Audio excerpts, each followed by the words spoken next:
உங்களுடைய தலையணைய கண்ணீரால் நனைத்து கொண்டிருந்த அந்த கண்ணீருக்கும் கவலைக்கும் ஆண்டவராகிய இயேசு கிறிஸ்து பதில் தருகிற நாள். ஆண்டவராகிய இயேசு கிறிஸ்து உங்களுக்காக யுத்தம் பண்ண போகிறார். எப்பேற்பட்ட யுத்தத்தை உங்களுக்காக பண்ண போறேனோ சொல்றாரு. அதற்கு நீங்க என்ன செய்யணும்னு கேக்குறீங்களா?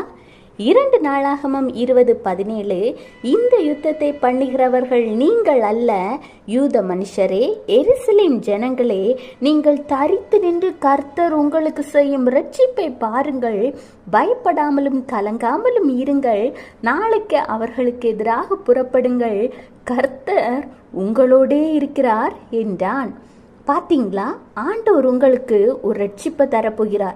நீங்கள் இழந்து போன சந்தோஷம், சமாதானம், மன மகிழ்ச்சி அத்தனையும் உங்களுக்கு திரும்ப வரப்போகுது. இவ்வளவு நாள் பயந்து கலங்கி இருந்த எல்லாவற்றுக்கும் அது எது